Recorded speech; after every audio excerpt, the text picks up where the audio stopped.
찬바람 속에서도 예수 탄생의 기쁨이 가득한 12월, 말씀 안에서 감사와 평안을 누리시길 바랍니다.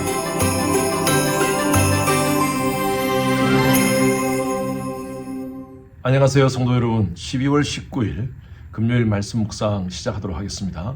오늘 묵상할 말씀은 여호수아 21장 8절, 한 절만 보겠습니다. 여호수아 21장 8절입니다. 같이 읽습니다. 여호와께서 모세에게 명령하신 대로 이스라엘 자손이 제비 뽑아 레위 사람에게 준 성읍들과 그 목초지들은 이러하니라.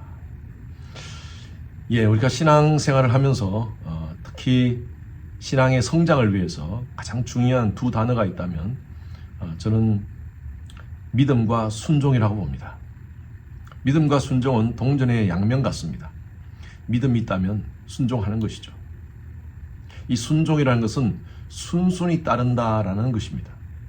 우리가 신앙적으로 얘기한다면 하나님의 계명을 그대로 따른다는 것입니다. 하나님의 계명을 그대로 따른다는 것은 믿음이 없이는 되지 않습니다. 그래서 어쩌면 우리 신앙적 성장에 가장 중요한 것은 바로 믿음과 순종입니다. 여러분, 믿음을 가지고 하나님께 순종하고 있습니까? 그렇다면 여러분들은 성장하는 그리스도인입니다. 그런데 믿음을 갖는 것 같은데 순종하지 않는다면 여러분들의 신앙은 고정되어 있고 아니면 도태되고 있다는 것입니다. 오늘 본문 말씀은요, 이스라엘 백성들이 이제 레위 지파에게 땅을 분배해 주는 장면이 나옵니다. 그래서 오늘 말씀 9절 이후에 보면 이스라엘 백성들에게 각 지파에 어떤 땅이 배분되었는가에 대해서 쭉 얘기를 하는 것이죠. 근데 왜 이런 일들을 할 수 있는가? 그것은 바로 하나님께서 명령하신 대로, 오늘 8절 앞부분 보십시오. 여호와께서 모세에게 명령하신 대로. 창세기, 출애굽기, 레위기, 민수기, 신명기, 여호수아까지 쭉 말씀을 계속 보면요, 계속 반복되어서 나오는 단어들이 있습니다. 그것은 바로 여호와께서 명령하신 대로라는 단어입니다. 노아도 방주를 지을 때 여호와께서 명령하신 대로 지었다고 표현하고 있습니다. 아브라함도 하나님께서 말씀하신 대로 순종했다고 얘기하고 있습니다. 모세도 마찬가지입니다. 성막을 지을 때 하나님께서 말씀하신 대로, 여호수아도 마찬가지입니다. 여러분, 우리가 순종의 삶을 살아야 되는 것 압니다. 그런데 왜 순종하지 못합니까? 어디서 컨플릭이 생기는 겁니까? 우리가 가지고 있는 지식과 경험과 삶의 패턴 때문입니다. 내가 생각하기에는 이건 말이 안 된다. 이거는 합리적이지 않고 이거는 과학적이지 않다. 그런 생각들이 있을 때마다 우리는 순종하지 못합니다. 노아 입장을 한번 보십시오. 산에서 하나님이 지으라는 방주를 만드는 것이, 그것이 합리적이고 이성적인 생각입니까? 그러나 노아는요, 초이성적 순종을 합니다. 성막을 지을 때도 마찬가지입니다. 모세가 하나님께서 성막을 지으라고 하시는데 그 광야에서 성막을 그렇게 짓는다는 것이, 그것이 합리적인 것입니까? 효율적인 것입니까? 근데 모세는요, 하나님 말씀하신 대로, 출애굽기에 보면 여호와께서 말씀하신 대로, 명하신 대로 성막을 짓습니다. 우리가 순종하지 못하는 것은요, 자꾸 말씀이 우선이 아니라 세상적인 지식과 경험이 우선이 되어서 그래요. 하나님께서 우리에게 요구하시는 하나님의 말씀들은요, 우리가 합리적이고 또 이성적인 그런 요구도 하시지만 때로는요, 초이성적인, 초합리적인, 초과학적인 순종을 요구하실 때가 있습니다. 그때도 우리는 순종해야 됩니다. 내 뜻, 내 생각, 내 계획 다 내려놓고 하나님께 순종할 때 주신 하나님의 놀라우신 기적과 복을 하나님이 주십니다. 모세에게도 하나님께서 그 홍이라는 그 큰 바다 앞에서 막대기를 들어 기도할 때 하나님께서 그 홍해를 가르시는 역사를 보여주셨습니다. 순종을 위해서 몸부림이 필요합니다.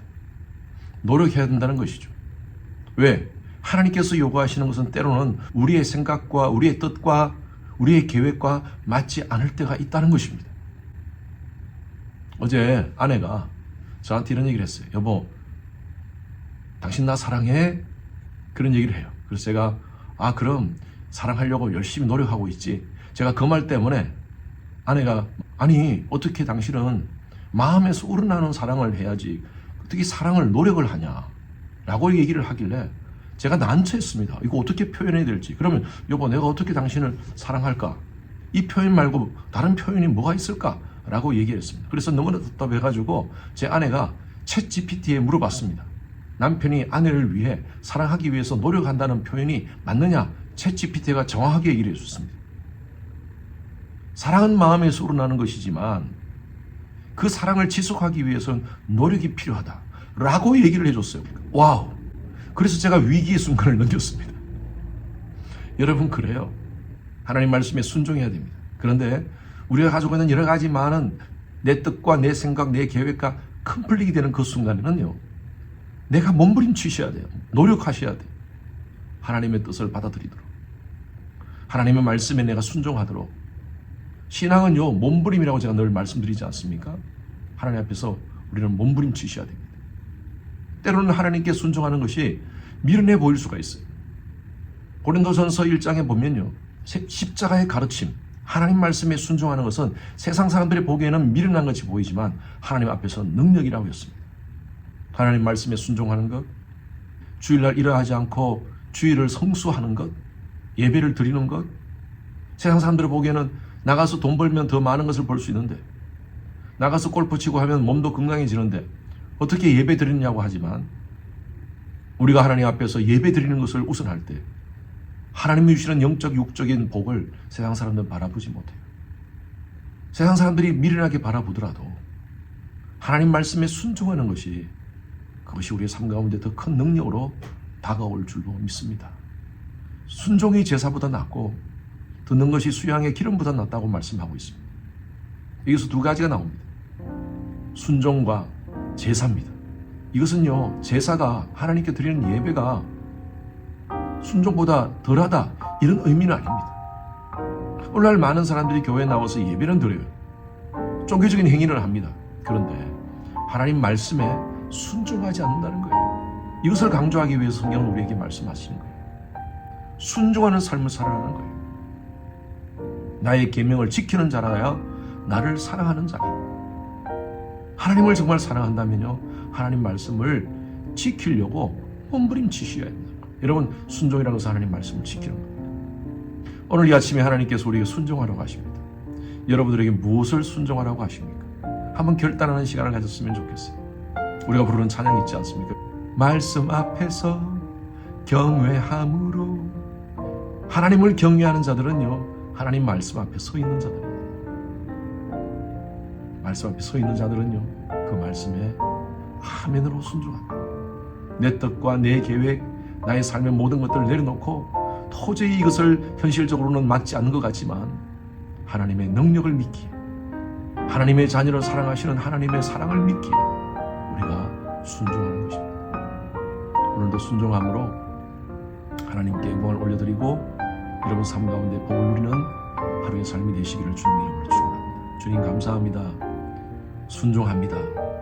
하나님의 뜻에 순종하는 저희들의 삶이 되겠습니다.